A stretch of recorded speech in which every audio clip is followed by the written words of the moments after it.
नमस्कार, उड़ान आईएएस अकादमी के ई लर्निंग प्लेटफॉर्म पर आप सभी का स्वागत है। मैं हूं सुधीर वर्मा और पिछली वीडियो तक हमने 18 अगस्त तक के राष्ट्रीय समसामयिकी को कवर कर लिया था। इस वीडियो के अंतर्गत हम 18 अगस्त से लेकर 25 अगस्त तक के राष्ट्रीय समसामयिकी पर चर्चा करेंगे। उसके पहले पिछली वीडियो में पूछे गए कुछ प्रश्नों पर हम नजर डाल लेते हैं।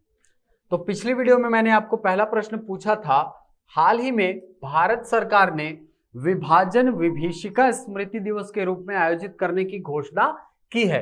किस दिवस को, किस तारीख को घोषणा की गई है कि उसे विभाजन विभीषिका स्मृति दिवस के रूप में मनाया जाएगा? तो याद रखिएगा 14 अगस्त को निर्धारित किया गया है कि इस दिन मनाया जाएगा विभाजन विभीषिका स्मृति दिवस। बेसिकली ये 1947 में जो प्रवासन हुआ था, ठीक है, और जो भारी मात्रा में लोग मारे गए थे, बहुत सारे लोग मारे गए थे, है ना, उसकी स्मृति में इसे मनाया जाएगा। ठीक, तो याद रखिएगा इसको। अगला प्रश्न था, हाल ही में किस शहर को स्वच्छ सर्वेक्षण 2021 के तहत देश का पहला वाटर प्लस शहर घोषित किया गया? तो पिछली वीडियो में हमने देखा था कि ऐसा शहर जहां पर सीवरेज की प्रॉपर प्रणाली विकसित की जा चुकी है, ठीक है, यानी कि जल निकासी की सुविधा जो है वो जिस शहर में अच्छे से सुनियोजित तरीके से बनाई गई है उसे दिया जाता है स्वच्छ सर्वेक्षण के अंतर्गत वाटर प्लस शहर की कैटेगरी। तो इसके अंतर्गत इंदौर ऐसा शहर है जिसे हाल ही में वाटर प्लस शहर घोषित किया गया है। ठीक, बहुत इंपॉर्टेंट है, याद रखिएगा।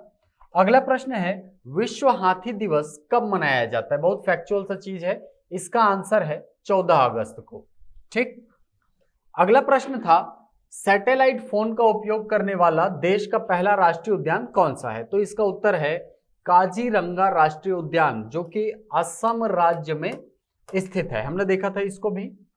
अगला प्रश्न था, हाल ही में किस प्रदेश सरकार ने पाठ्य पुस्तकों में से काकोरी ट्रेन षड्यंत्र का नाम बदलकर काकोरी ट्रेन कार्यवाही करने का निर्णय लिया है या आदेश दिया है? तो इसका आंसर है उत्तर प्रदेश सरकार। उत्तर प्रदेश सरकार जो है उसने निर्णय लिया है कि जो पाठ्य पुस्तकों में हम काकोरी ट्रेन षड्यंत्र पढ़ते हैं तो उसको नाम बदलकर क्या किया जाएगा, इसे काकोरी ट्रेन कार्यवाही किया जाएगा। ठीक है, तो ये प्रश्न आपसे पिछले वीडियो के अंतर्गत हमने पूछे थे। चलिए, आज का पहला टॉपिक है यूनाइट अवेयर प्लेटफॉर्म। क्या है, आइए देखते हैं। हाल ही में भारत सरकार ने संयुक्त राष्ट्र के सहयोग से दुनिया भर में काम कर रहे शांति सैनिकों की सुरक्षा सुनिश्चित करने के लिए एक प्रौद्योगिकी मंच प्रारंभ किया है। ठीक, ये शांति सैनिक कौन होते हैं? देखिए, कहीं पर यदि अराजकता की स्थिति होती है, मान लीजिए कोई देश है, यहां पर अराजकता की स्थिति बनी हुई है, ठीक है, अराजकता की स्थिति उसको कहा जाता है जहां पर उस देश के ऊपर उसकी सत्ता पर सवाल उठ जाते हैं। ठीक है, जैसे कि अभी हाल ही में आप देख पा रहे होंगे तालिबान में, ठीक है, तालिबान में सत्ता संघर्ष हो रहा है।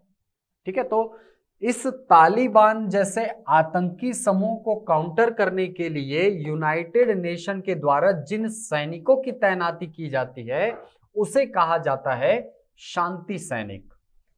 ठीक, तो इन शांति सैनिकों की सुरक्षा को सुनिश्चित करने के लिए एक प्रौद्योगिकी मंच जो है वो हाल ही में प्रारंभ किया गया है।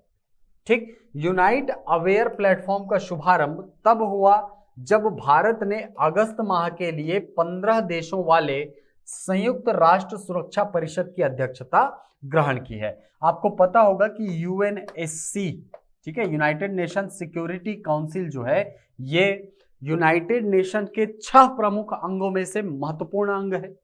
इसके अंतर्गत सदस्यों की संख्या बात करें तो कुल 15 सदस्य होते हैं, जिनमें से 5 स्थायी सदस्य होते हैं जिनके पास वीटो पावर होता है। कौन कौन है इसमें? इसमें है अमेरिका, चाइना, रशिया, फ्रांस और ब्रिटेन। ये 5 जो है ये यूएनएससी के स्थायी सदस्य हैं।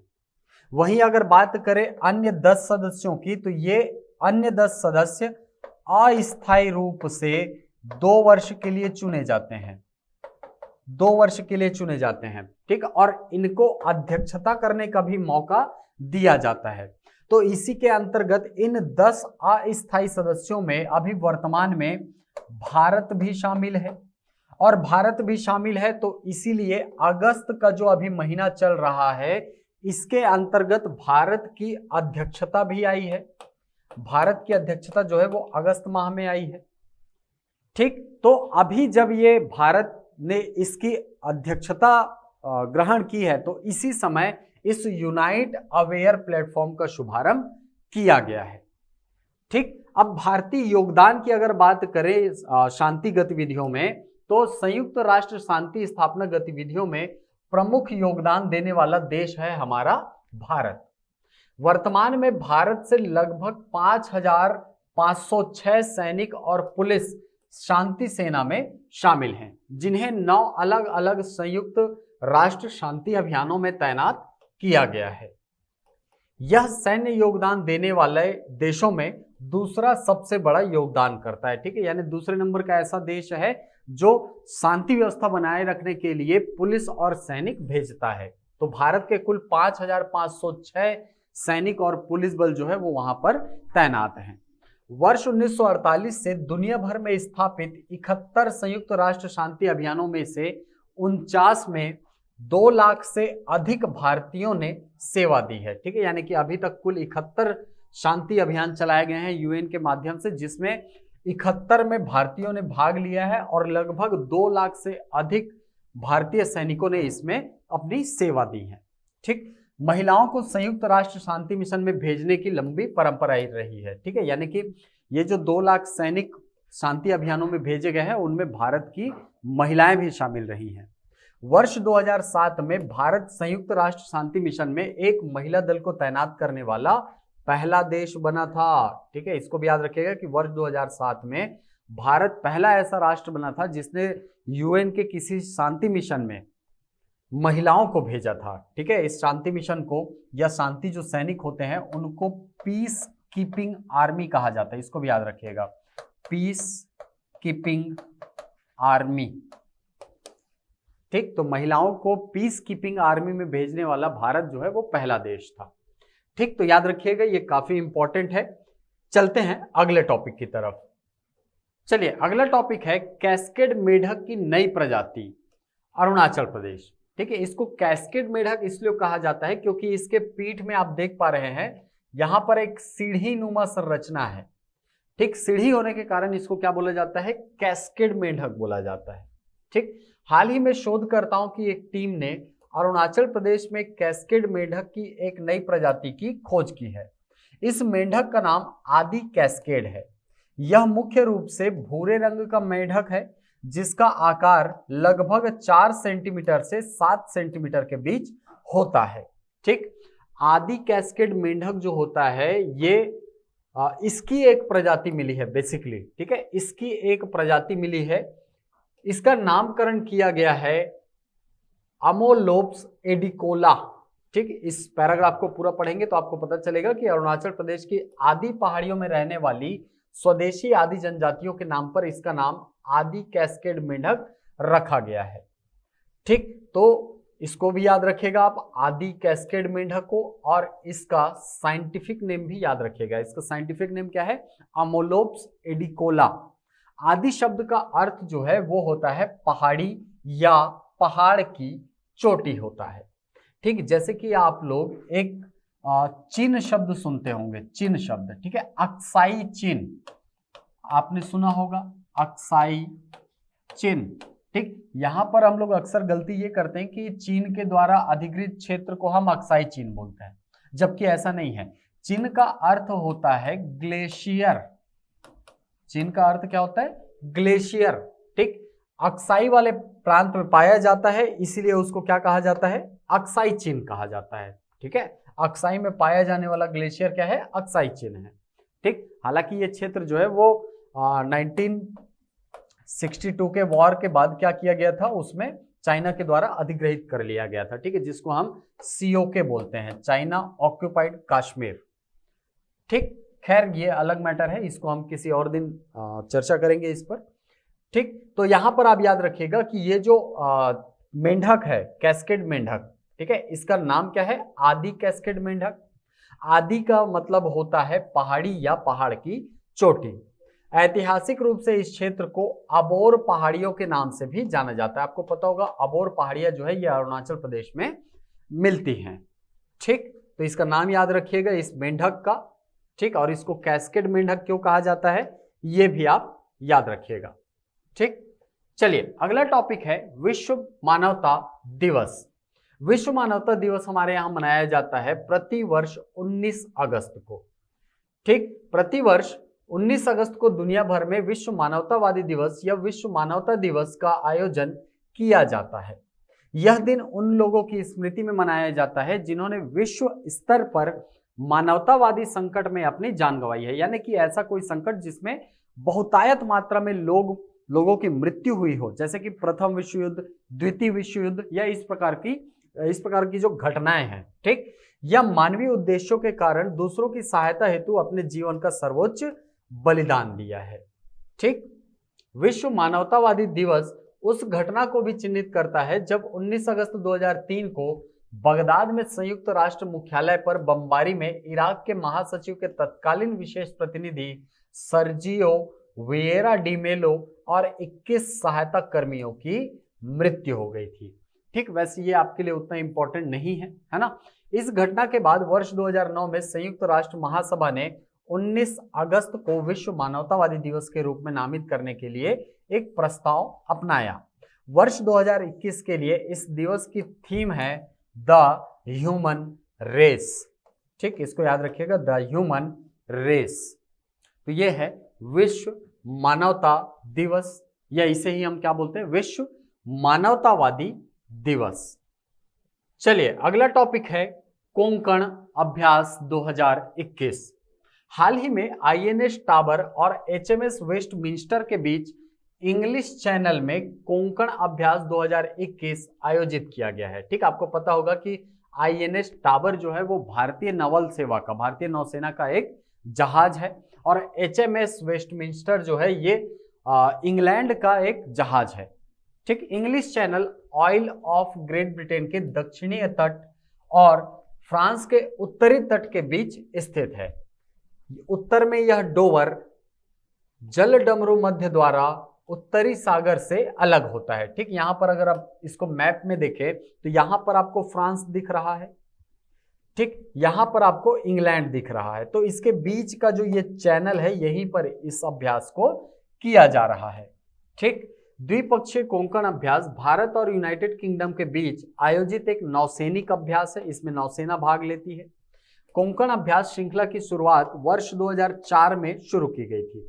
तब से इस अभ्यास का आयोजन दोनों देशों की नौसेनाओं के द्वारा बारी बारी से किया जाता है, यानी कि एक बार इसका आयोजन भारतीय नौसेना करती है, दूसरी बार इसका आयोजन जो है वो यूनाइटेड किंगडम जो है उसकी नौसेना करती है।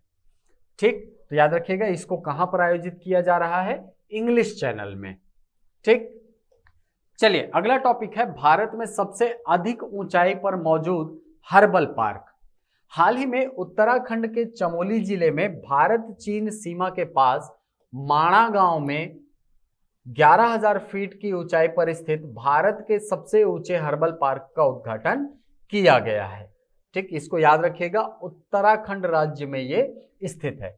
भारत के इस सबसे ऊंचे हर्बल पार्क का मुख्य उद्देश्य विभिन्न औषधीय और सांस्कृतिक रूप से महत्वपूर्ण अल्पाइन प्रजातियों का और उनके प्रसार एवं आवासीय पारिस्थितिकी पर शोध करना है। ठीक, तो इसको आप ये समझ सकते हैं कि अल्पाइन प्रजाति, ठीक है, आपने चीड़ और देवदार के पेड़ देखे होंगे, ठीक है, ऐसे पहाड़ों पर जो लगे होते हैं आपने देखा होगा ऐसे वाले पेड़, ठीक है, तो इनको क्या कहा जाता है, अल्पाइन प्रजाति कहा जाता है। ठीक, और इस अल्पाइन प्रजातियों पर शोध करना, इसके अलावा इसके जो आवास पारिस्थितिकी है, ठीक है, यानी किस मौसम में ये उत्पन्न होता है, इसके रहने से पर्यावरण पर क्या प्रभाव पड़ता है, इसके अलावा कौन से जीव जंतु यहाँ पर अधिक निवास करते हैं, कौन से जीवों को पनपने के लिए यहाँ पर इन पौधों के द्वारा सहायता मिलती है, इन सारी चीजों का अध्ययन, इन पर शोध कार्य जो है यहाँ पर किया जाएगा।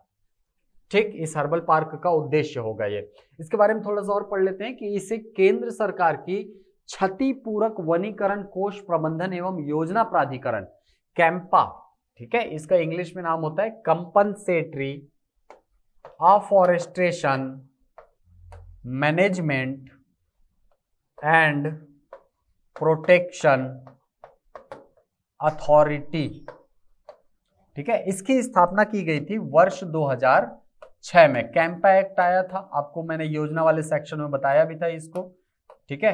कैंपा एक्ट बोला जाता है इसको, वर्ष 2006 में आया था और इसमें वर्ष 2016 में इसमें संशोधन भी किया गया है, ये भी याद रखिए, ठीक। तो इस मद का प्रयोग करते हुए इसके द्वारा क्या किया जाता है, जो पेड़ काटे जाते हैं उसके बदले केंद्र सरकार के द्वारा कुछ राशि जो है वो राज्य सरकार को दी जाती है, ठीक है। एक फंड का निर्माण किया जाता है, ठीक। उस फंड से राज्यों को वनों के बदले होने वाले नुकसान की भरपाई की जाती है, ठीक।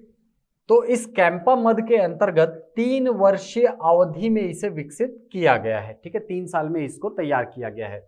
इस हर्बल पार्क में भारतीय हिमालयी क्षेत्र में ऊंचाई वाले अल्पाइन क्षेत्रों की लगभग 40 प्रजातियां जो हैं ये मौजूद हैं, ठीक। तो याद रखिएगा इसको, कौन से राज्य में स्थित है बोलेगा तो उत्तराखंड में स्थित है। अगला टॉपिक है युक्त धारा। आइए देखते हैं क्या है। हाल ही में ग्रामीण विकास मंत्रालय द्वारा एक नया भू स्थानिक योजना पोर्टल युक्त धारा लॉन्च किया गया है। नए पोर्टल से रिमोट सेंसिंग और जीआईएस आधारित जानकारियों का उपयोग करते हुए नई मनरेगा परिसंपत्तियों की योजना बनाने में सुविधा प्राप्त होगी। यह भुवन के अंतर्गत एक नया पोर्टल है, ठीक है। भुवन आपको पता होगा, ठीक। भुवन के अंतर्गत इसे प्रारंभ किया गया है, ठीक। विकास मंत्रालय, ठीक है, ग्रामीण विकास मंत्रालय, इसको बहुत अच्छे से याद रखिए। कभी कभी डायरेक्ट पूछता है कि युक्त धारा पोर्टल जो है ये किस मिनिस्ट्री के द्वारा बनाया गया है, ठीक। इस पोर्टल के बारे में बात करें तो इस पोर्टल को 23 अगस्त को लोकार्पित किया गया है। यह इसरो और ग्रामीण विकास मंत्रालय द्वारा संयुक्त रूप से किए गए अथक प्रयासों का परिणाम है, जो विकेंद्रीकृत निर्णय लेने के समर्थन में ग्रामीण योजनाएं हेतु गवर्नमेंट टू गवर्नमेंट, ठीक है, यानी कि केंद्र सरकार से लेकर के राज्य सरकार तक, ठीक है, गवर्नमेंट टू गवर्नमेंट सेवा को साकार करने के लिए किया गया है। पूर्व में इसरो द्वारा लॉन्च किया गया भुवन पोर्टल वर्तमान समय में पूरे भारत में कई विकासात्मक कार्य योजनाओं और गतिविधियों के लिए एक वास्तविक भू स्थानिक मंच बन गया। बहुत सारी योजनाएं जो हैं, बहुत सारे छोटे छोटे पोर्टल जो है इस भुवन के माध्यम से संचालित किए जा रहे हैं, ठीक है। इसको याद रखिएगा। यहां पर आप देख पा रहे हैं, ठीक है, ये लोकार्पण का इमेज है, ठीक। श्री गिरिराज सिंह जी ने इसका लोकार्पण किया है।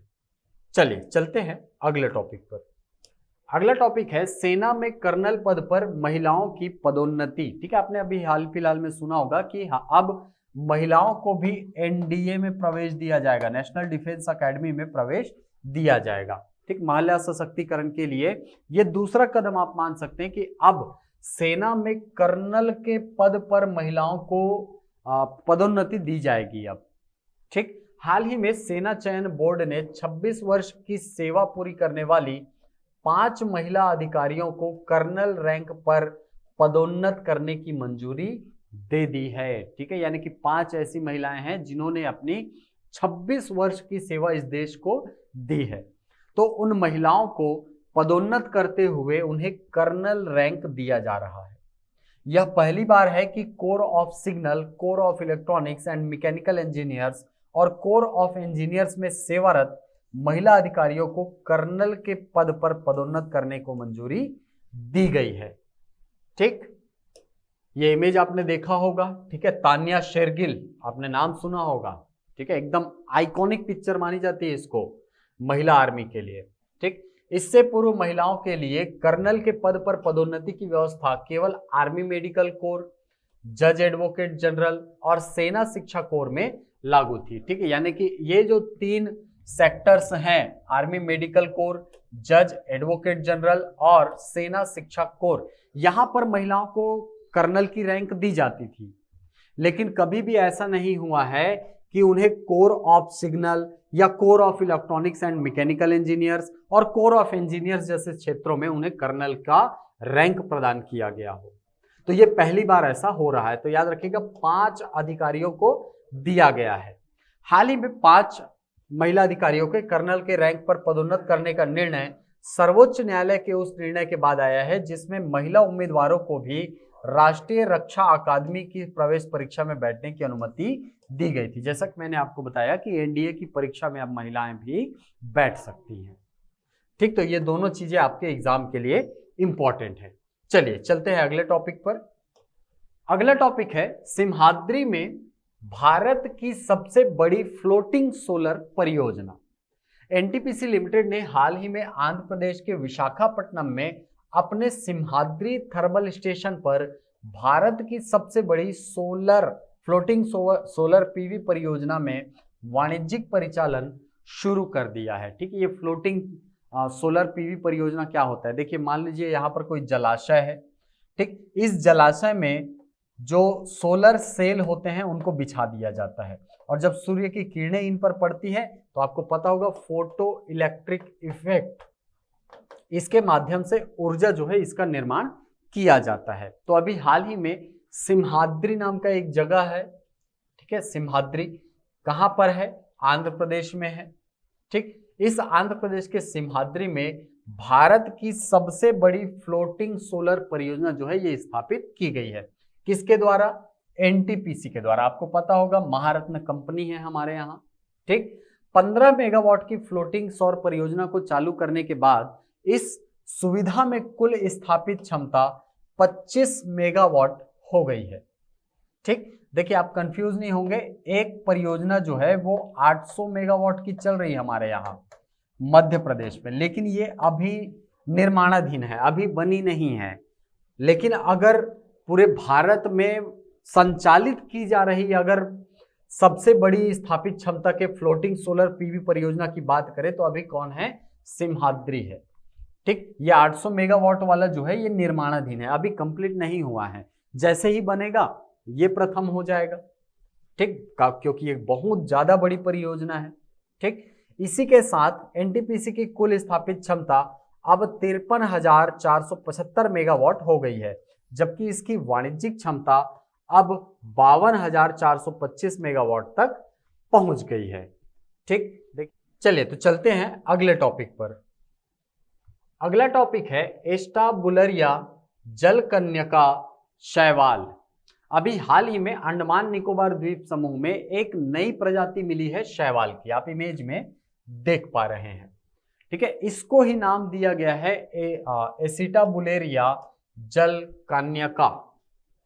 ठीक, केंद्रीय पंजाब विश्वविद्यालय के समुद्री जीव वैज्ञानिकों ने अंडमान और निकोबार द्वीप समूह से समुद्री हरी शैवाल की एक नई प्रजाति की खोज की है। इस समुद्री शैवाल का नाम महासागरों की देवी के नाम पर एसिटाबुलरिया जलकन्यका रखा गया है। इस नए खोज से शैवालों में जटिल डिजाइन वाली छतरी जैसी टोपियां मौजूद है। आप देख पा रहे हैं यहाँ पर छतरी जैसी संरचना आपको दिखाई दे रही है। वैज्ञानिकों के मुताबिक यह पूरा पौधा सिर्फ एक विशाल कोशिका के रूप में है, यानी कि ये पूरा पौधा आपको जो दिख रहा है ये सिंगुलर सेल है, एक सेल से बना हुआ है। ठीक, जिसमें एक अकेला केंद्रक मौजूद है। वनस्पति विज्ञान में इस स्थिति को कोएनोसाइटिक कहा जाता है। ठीक है, कोएनोसाइटिक का मतलब होता है जब बड़े से सेल में एक ही केंद्रक उपस्थित हो। ठीक, तो इसका नाम याद रखिएगा इस शैवाल का। और कहां मिला है ये? अंडमान निकोबार द्वीप समूह में। चलिए अगला टॉपिक है टोक्यो पैरालंपिक खेल। ठीक, आपको पता होगा कि 24 अगस्त से ये जो टोक्यो पैरालंपिक खेल है ये प्रारंभ हुआ है। ठीक, सभी 54 athletes target Olympic podium scheme यानी टॉप्स का हिस्सा है। ठीक, तो यहां से एक फैक्ट ये निकल के आता है कि इस प्रतियोगिता में भाग ले रहे कुल भारतीय एथलीटों की संख्या कितनी है? तो याद रखिएगा 54 है। 54 एथलीटों के साथ किसी भी पैरा ओलंपिक में भारत द्वारा भेजी गई अब तक की यह सबसे बड़ी टीम है। उद्घाटन समारोह में ध्वजवाहक, ये बहुत इंपॉर्टेंट है आपके लिए, है ना। किसने किया ध्वजवाहन? टेकचंद ने। टेकचंद जो है ये शॉर्ट पुट खिलाड़ी हैं, याद रखिएगा शॉर्ट पुट। ठीक है, शॉट पुट के खिलाड़ी हैं और इन्होंने उद्घाटन समारोह में ध्वज धारण किया था। ठीक, चलिए तो अब आते हैं हमारे अगले सेक्शन में, जो है प्रश्नोत्तर का सेक्शन। पहला प्रश्न है, अरुणाचल प्रदेश की आदि पहाड़ियों में हाल ही में खोजे गए कैस्केड मेंढक का नाम क्या रखा गया है? तो आप ऑप्शन पढ़ सकते हैं, आप इसका आंसर हमको कमेंट बॉक्स में देंगे। अगला प्रश्न है, टोक्यो पैरालंपिक खेल में भाग लेने वाले भारत के कुल खिलाड़ियों की संख्या कितनी है? ऑप्शन 55, 54, 56 या 58। तो इसका आंसर भी आप हमको कमेंट बॉक्स में देंगे। अगला प्रश्न है, अंडमान और निकोबार द्वीप समूह से प्राप्त समुद्री हरी शैवाल का नाम क्या रखा गया है? एसिटा बुलरिया जलकन्या का, एमिलिया कन्या कोमोरिनी, एमिली जलकन्या, मिनाइको मत्स्य कन्या। तो इसका आंसर आप हमको कमेंट बॉक्स में बताएंगे। अगला प्रश्न है, भारत की सबसे बड़ी फ्लोटिंग सोलर परियोजना स्थापित की गई है सिम्हाद्री में, कुर्नूल में, मदुरै में या तिरुवनंतपुरम में? तो इसका आंसर आप हमको कमेंट बॉक्स में बताएंगे। अगला प्रश्न है, भू स्थानिक योजना पोर्टल युक्त धारा किसके द्वारा लॉन्च किया गया है, किस मंत्रालय के द्वारा? तो इसका आंसर भी आप हमको कमेंट बॉक्स में बताएंगे। तो ये थे राष्ट्रीय समसामयिकी के 18 अगस्त से लेकर 25 अगस्त तक के कुछ महत्वपूर्ण टॉपिक। आशा करता हूं ये वीडियो आपको पसंद आया होगा। यदि वीडियो पसंद आए तो इसे लाइक करें, शेयर करें, यूट्यूब पर कमेंट करें, अपना उत्तर दें। मिलते हैं अगली कक्षा में कुछ नई जानकारियों के साथ, कुछ नए प्रश्नों के साथ। तब तक के लिए धन्यवाद।